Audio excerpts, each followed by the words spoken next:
You already know what these events are, let's get into it!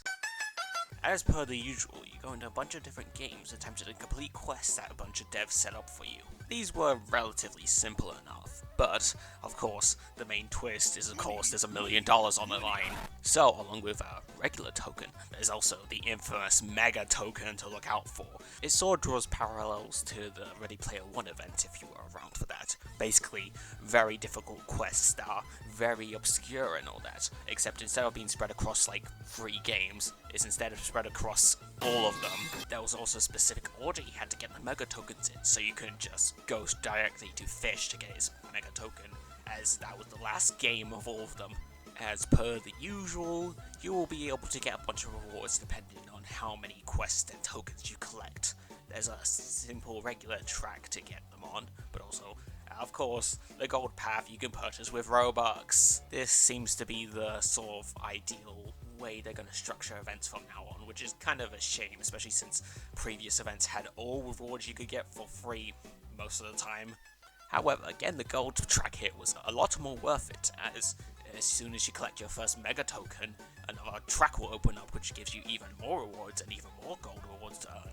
As per usual with these events, there was also a bunch of YouTubers, Roblox admins, and developers launching launcher items as per usual. This time they were a set of 3 horns, which are okay. You could also combine them together, which is pretty neat, I guess. As you continue to get mega tokens, you'll be able to progress up through the lobby.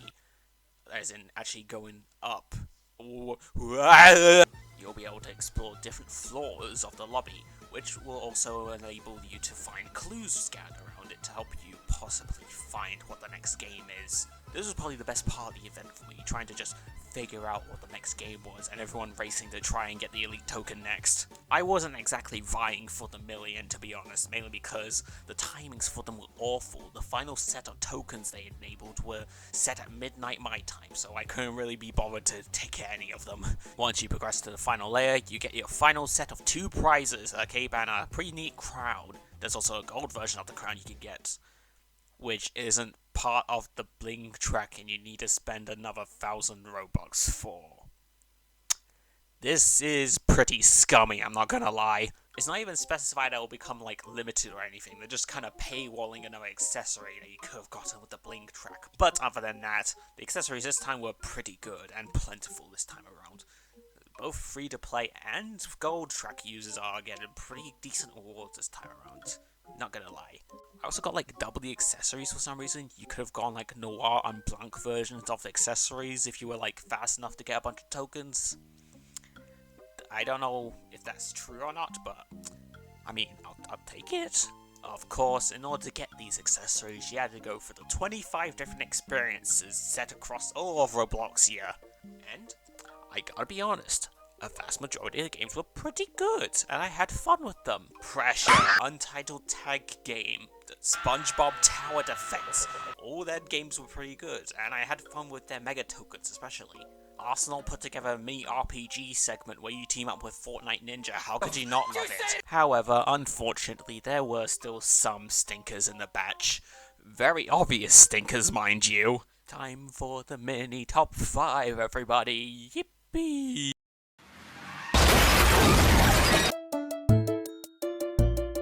What did they do to my whip dog? I wanted to like car crushers, but I just can't, man. The first token badge was so bad. You kind of just do mundane tasks of playing the game. A lot of games in this event actually kind of suffered from this with their regular token just being play the game a bunch and that's it. However, Car Crushers personally takes it for me because you're forced to also drive up a volcano for like 10 minutes. You then have to go down the giant ramp and attempt to jump about like 100 meters or something, and then you'll get the badge. It's easier said than done, as if you get launched out of your vehicle while you're flying down the ramp, which is kind of easy to do because you're going at such a fast velocity, then it won't count you jumping the 100 meters, so you have to restart again. And of course, there's a bunch of idiots trying to do stupid things like setting off nukes across the map for some godforsaken reason. Somehow the mega token's easier than the normal token for some reason, if a bit cryptic of course because it's a mega token. There were a couple other games I would have put here, but at least their badges were either kind of easy, or they had elite tokens or regular tokens that were pretty good and fun. This one is just grindy and obnoxious. Get me some Skittles, but I didn't want to pay for them. This game isn't too bad, honestly. Heck, the Mega Token is literally just plastered on the menus. You don't even have to go looking for it or anything. It's just that one of the objectives was just to watch 30 clips of Roblox TikTok. One day everything just changed and his world got turned around because a girl named Mia moved to a small town. It didn't take long for him to notice her, and after that those two were together everywhere they would go.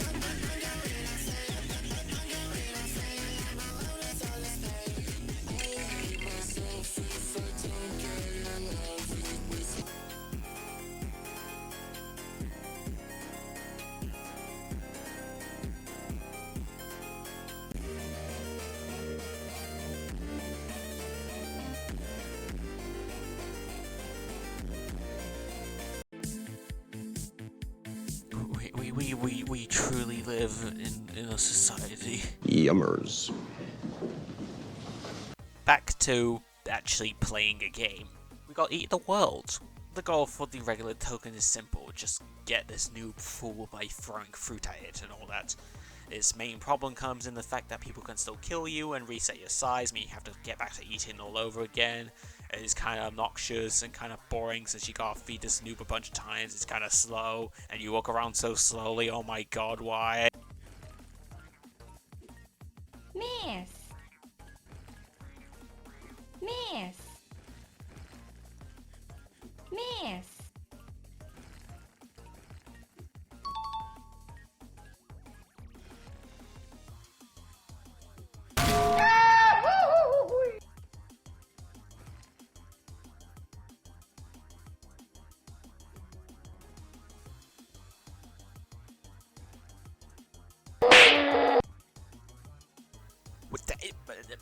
What did I even get hit by? Oh my, I hate this game.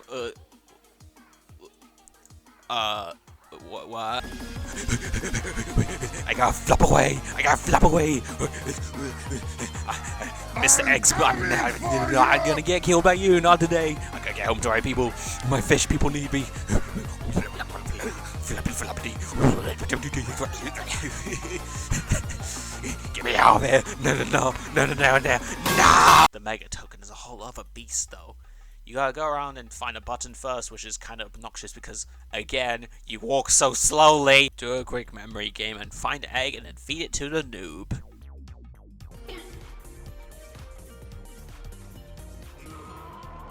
You will then be taken to the strange purple egg dimension and have to run all the way to the Mega Token. The main problem is, this stupid purple egg will then start spawning and disintegrating the ground around you. It's complete RNG randomness, it gets faster and slower for some reason and I don't know why. You walk at the pace that a grandma walks across the highway. Overall, this game is perfectly time consuming and infuriating. A wonderful combination. Chicken jockey! Oh, this game ruffled some feathers, I'm telling you what. Infection Gunfight is a game that exists. It's a game where zombies have an unfair advantage and they keep killing people and then those people become zombies and then they basically overrun the survivors and win almost every time. You are forced to endure this gameplay loop for about an hour for the regular token.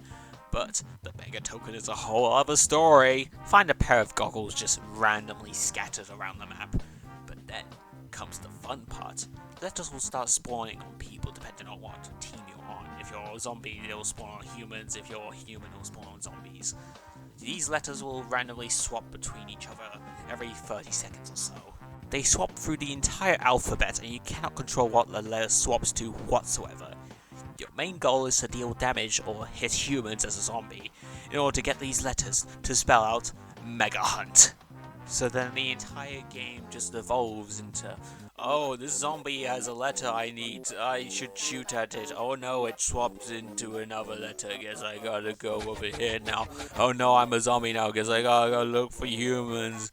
Oh no, all the humans have letters I don't need, guess I'll die. Continue suffering for around 2 hours, or 5 in the case of my friend Shifu, until you maybe scurry up the badge or just give up. This game was so bad the official Discord got raided and it was kind of funny. Don't go into the Infection Gunfight Discord. I've never seen that many slurs and female body parts in my life. Sounds hot? This event did get nerfed and I only have to spell like mega now, but I'm talking about what I had to go through, and what I had to go through was garbage and awful, and I hated it. Never cook again!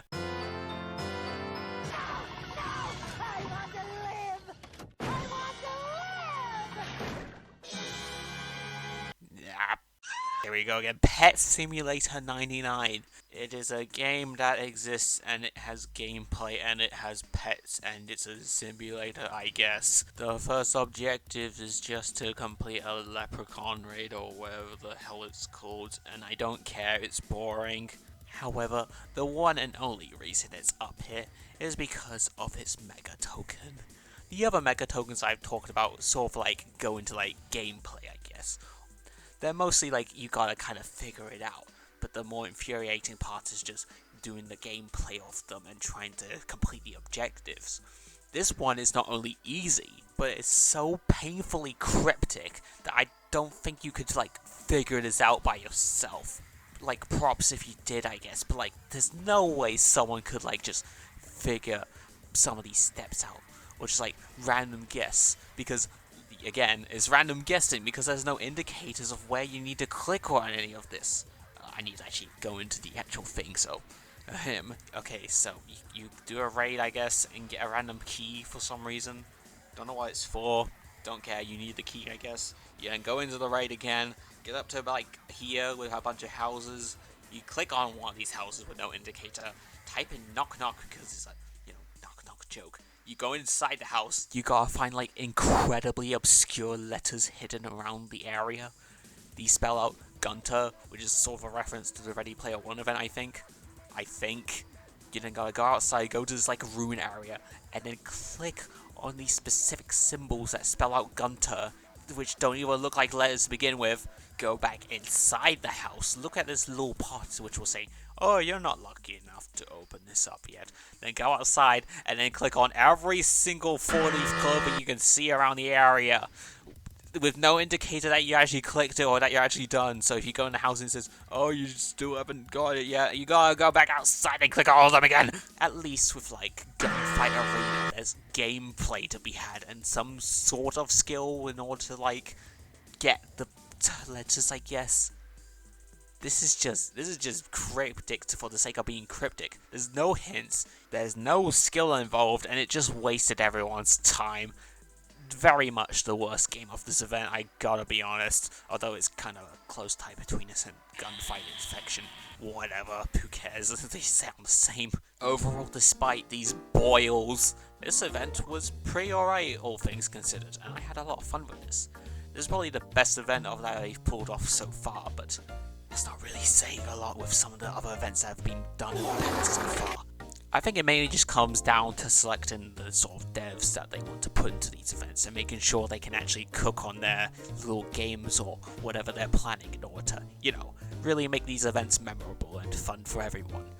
Because if they don't be allowed to cook, then everyone's gonna be very much upset. That's why stuff like the Haunt was a bit of a disaster, because although some devs did cook, you can't really serve their dishes if Roblox weren't really encouraging people to go to the restaurants.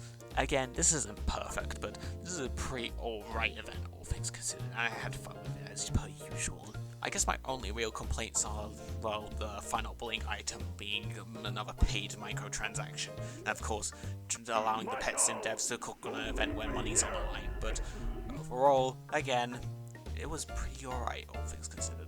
The time of recording is the little, what was it, the finale event or whatever hasn't been broadcasted yet, so good luck to all the supposed winners and all that.